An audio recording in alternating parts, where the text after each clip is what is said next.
Senator from Connecticut's recognized. Thank you, Mr. President. Let me add my congratulations to Senator Chambliss on leaving this chamber.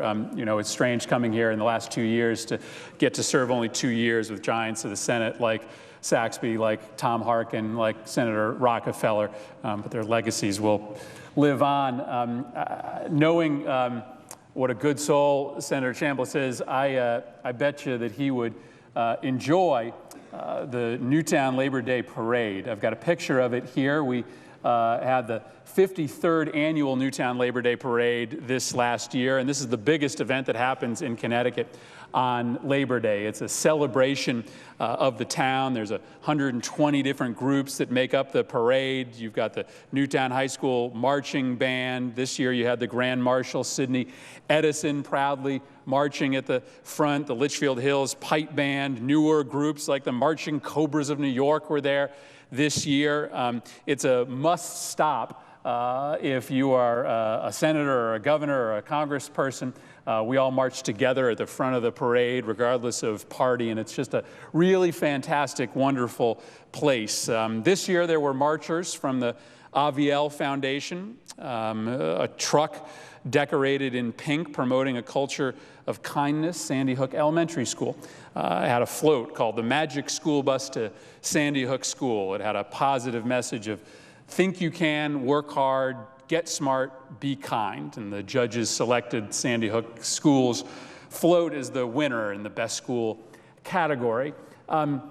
It's a reminder that Sandy Hook is a positive place. Newtown is a positive place, a place that is rebounding as we come upon the 2-year anniversary, the 2-year memorial of the tragic shooting in that town that took the lives of 20 6- and 7-year-olds, 6 of their teachers who were sworn to protect them. And Senator Blumenthal and I have come to the floor today to mark that 2-year anniversary and to just talk for a brief few moments about what's happened over the last 2 years, what's happened that's been positive and the work that is left to still be done. There's a lot of positive things that have happened. I mean, it's impossible to try to find any good that comes out of this, but the foundational work that has happened in the memory of these children is really remarkable. The Jessica Ricos Foundation was formed in an effort to pay homage to Jessica's love of horses and her love of whales. And so they opened up a summer camp where kids of ages 6 to 10, the age that Jessica was when she passed, could be able to enjoy horses, learn how to ride them, learn how to take care of them. They raised money to sponsor the Orca Fellowship, which is dedicated to conservation initiatives for the orca whale. I mentioned the Aviel Foundation. Aviel's brilliant parents started a foundation that's seeking to do new research into brain activity. They have a new PSA video to highlight the need to understand the aspects of the brain that lead to aggression and violence. Anna Grace Marquez Green, her family's a musical family, and they've started a foundation that tries to identify ways to build stronger communities. And her father, who's a wonderful musician, a jazz musician, just released an album called Beautiful Life, and the proceeds all go to this effort. And Sandy Hook Promise, which is a group of families, is asking schools, communities to take a really simple first step to ending violence. And that first step is to talk to children and teens about how to be a good bystander, to look out for those first signs of trouble and to report anything that may seem out of the ordinary. And we've frankly seen how that small act can make a big difference. Just last week, a young man was arrested in Utah after he admitted that he had brought a gun to school with the intent to shoot a girl that he had a falling out with. And then his plans were to open up fire on the rest of his classmates. But a student heard about it. They tipped off authorities so he could be stopped before he carried out his plan. That's what Sandy Hook Promise is trying to do in the wake of this tragedy, to spread the word that those small acts can make a difference. And I'll talk for a few minutes about what hasn't been done when it comes to policy changes, but there's a lot that has happened when it comes to policy as well. In Connecticut, we passed the strongest anti-gun violence measure in the country that cracks down on illegal guns and invests more resources into identifying trouble spots before they happen. Washington State just passed a new referendum with 60% of the vote that extends their background check systems to private sales and to transfers. In Colorado, they've passed a strong new law as well. And on the private sector side, retailers are stepping up.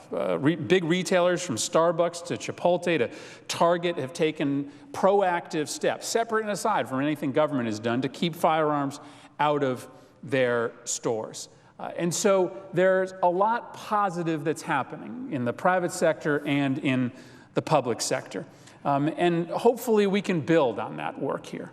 Hopefully Congress can recognize that our silence, our inability to pass anything in the 2-year period of time since Sandy Hook passed effectively makes us complicit in the continuing assault on students all across this country.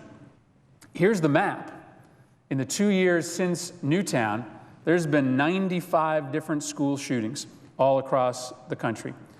95 different school shootings have occurred. During the last 3 months alone, there were 17 school shootings, including a single week where there was one every day, 5 events over the course of 5 days. This is an absolute epidemic that is happening all across this country since Sandy Hook.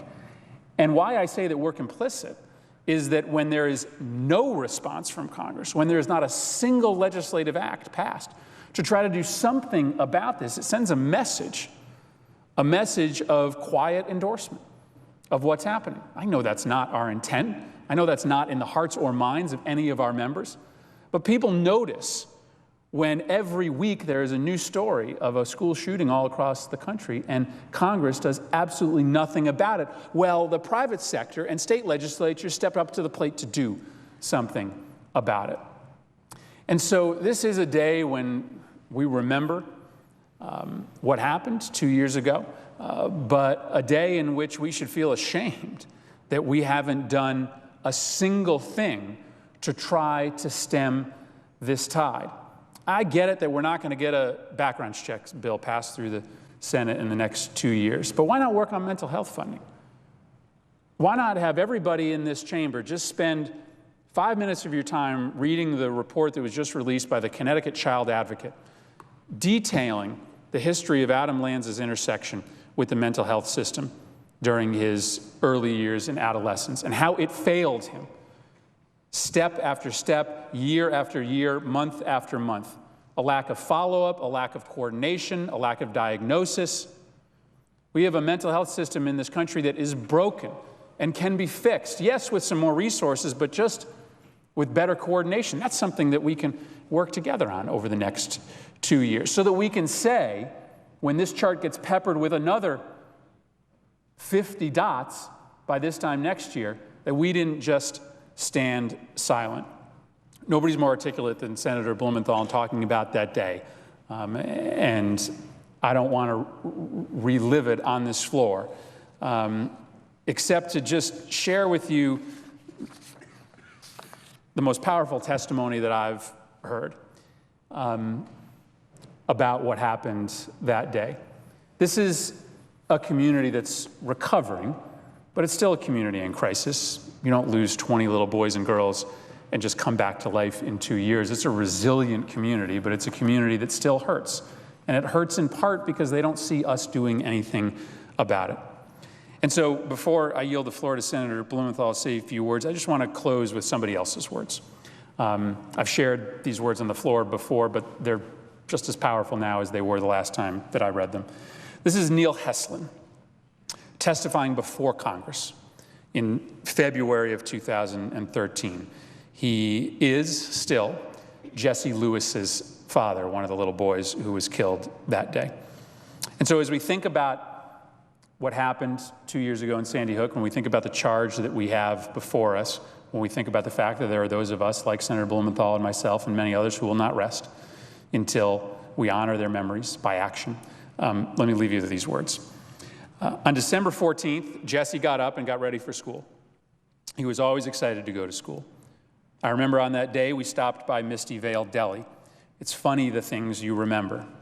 I remember Jesse got the sausage, egg, and cheese he always gets with some hot chocolate. And I remember the hug he gave me when I dropped him off. He just held me and he rubbed my back. I can still feel that hug. And Jesse said, "It's going to be all right. Everything's going to be okay, Dad."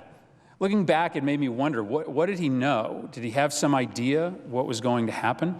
But at the time, I didn't think of it much. I just thought he was being sweet. Jesse just had this idea that you never leave people hurt. If you can help somebody, you do it. If you can make somebody feel better, you do it. If you can leave somebody a little bit better off, you do it. They tell me that that's how he died. I guess we'll never know exactly what happened at that school. Maybe we'll never know. But what people tell me is that Jesse did something different. When he heard the shooting, he didn't run and hide. He started yelling. People disagree on the last thing he said. One person who was there says that he yelled, "Run." Another person said that he told everybody to run now. 10 kids from my son's class made it to safety. I hope to God something Jesse did help them survive that day. What I know is that Jesse wasn't shot in the back. He took 2 bullets. The first one grazed the side of his head. The other hit him in the forehead. Both bullets were fired from the front. That means that the last thing my son did was look Adam Lanza straight in the face and scream to his classmates to run. The last thing he saw was that coward's eyes. Before he died, Jesse and I used to talk about maybe coming to Washington someday. He wanted to go to the Washington Monument. When we talked about it last, Jesse asked if we could come and meet the president. Jesse believed in you. This is Neil Heslin, his father, talking to us. Jesse believed in you. He learned about you in school, and he believed in you. I want to believe in you too. I know you can't give me Jesse back. Believe me, if I thought you could, I'd be asking for that. But I want to believe that you will think about what I told you here today. I want to believe that you'll think about it, and then you'll do something about it, whatever you can do, to make sure that no other father has to see what I've seen. It's a pretty powerful message, Mr. President, one that on the 2-year anniversary, the 2-year mark of that horrible tragedy, one that we would be wise to listen to. I yield the floor. Mr. President. Senior senator from Connecticut is recognized. Thank you, Mr. President. On December 14th, 2012, we saw evil. But we also saw good. We saw tragedy, but we also saw actions that should continue to inspire us. The evil was in a deranged young man who committed unspeakable and unimaginable horrific acts. But the good was exemplified by the police and the emergency responders and the teachers who not only risked their lives, but saved other lives. And the good was something that came forward in the days and months and in the past 2 years. Often I visit the playgrounds that have been built throughout the state of Connecticut in memory of those children.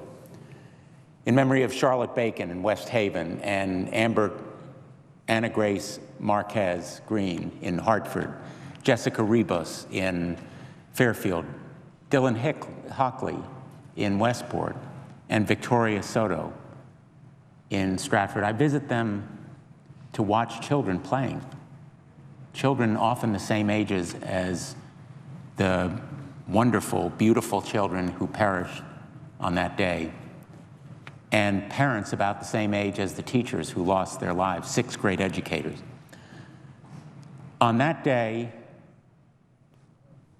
parents in Newtown took their children to school, kissed them goodbye, and went about their days, went to work to plan play dates and snack breaks and holiday parties. And just hours into that morning, many parents were standing at the Sandy Hook Volunteer Fire Station, where I also went that day, and what I saw was through the eyes of a parent, not just a public official. The cries of grief, the faces and voices filled with tears and longing. Those images I will never forget, and they have redoubled my own determination to try to make America safer and better, to keep faith with those 26 wonderful people whose lives were lost that day, and more than 30,000 people who have perished in the United States as a result of gun violence, simply because many of them were in the wrong place at the wrong time, on streets or in neighborhoods or in their own homes. And the good that's done every day by our police and firemen and emergency responders to try to stem and stop this epidemic of violence cannot overcome the flood of guns in our nation and cannot compensate for the lack of effective measures to make America safer and better by making our laws against gun violence more effective. I will never forget that day or any of the victims or their families, and I hope America never forgets them as well. We are memorializing now their wonderful lives by acts of kindness. But the best and truest way to memorialize them in history is to approve effective, common sense, sensible measures against gun violence. In the aftermath of those horrific events of December 13th, all of Connecticut, certainly in Newtown and in our state, came together to lift up those who were so devastatingly impacted. And those families have shown incredible strength. They sat in the galleries here, they came to visit us and our colleagues, urging action. Congress's failure to act is contemptible and unconscionable, and a betrayal of those memories. And so the action that ultimately is truest and best as a memorial to them will be for this Congress to act. In Newtown, around the nation, every community in some way was affected in those days and in some way came together with Newtown. And so my hope is still that that spirit will be an inspiration to action, that it will be an impetus to the Congress for effective common sense measures that will protect countless others who are in danger and who will die if Congress does not act. More than 60,000 firearm deaths have occurred since December 14, 2012, 32,000 firearm deaths per year. Those families demonstrated unrelenting resolve, and so should we. And we will. It took more than 10 years for the Brady Law to be approved, even after a president of the United States was almost assassinated and his press secretary, Jim Brady, was severely injured and paralyzed. I hope it won't take 10 years for action to be taken by Congress, but we need the persistence and perseverance that will carry us through however long it takes to achieve lasting reform. I have been proud to serve as a member of the Judiciary Committee and work hard for this measure, helping to lead the effort to approve the ban on high-capacity magazines as well as assault weapons and background checks. But a mental health initiative and a school safety initiative have also been part of what we need to do. And I will continue my work on those efforts, mental health and school safety, bills that I've introduced, and the Lori Jackson Domestic Violence Survivor Protection Act. Lori Jackson was estranged from her husband and endangered by him. She obtained a court order because of that danger and because of real evidence of that danger. And that court order, unfortunately, failed to save her life because it was only temporary, and it failed to take away from her husband the guns that he had. And the Lori Jackson Protection Act will fill that gap in our laws now. Women are 5 times as likely to die as a result of domestic violence when there is a gun in the home. 1 in 5 women are victims of domestic violence at some point in their lives. That's the reason that on many fronts we need to continue this fight. On my wrist since that day, or about then on December 14, I've worn a bracelet, as I do today. The writing has faded, no longer visible. But one thing it said was, love wins. Love wins. I truly believe that love won in Newtown, that love won when Connecticut's legislature passed a strong and effective measure. A next step, not the end of the work, but a next step. I believe that love won through the grace and courage and strength of the families of those children and the loved ones of the teachers who lost their lives. I believe love wins every day in our classrooms around the nation when teachers work hard, and they work hard, and they resolve to keep their children safe. Love wins every day when someone stands up and speaks out against gun violence. Love will win eventually. Honor will win. We will honor those children, and we will celebrate the love that they felt so deeply and unconditionally, as only children can, unqualifiedly for their parents and their community. And I believe that love will win eventually, as long as we keep working. Thank you, Mr. President. I yield the floor.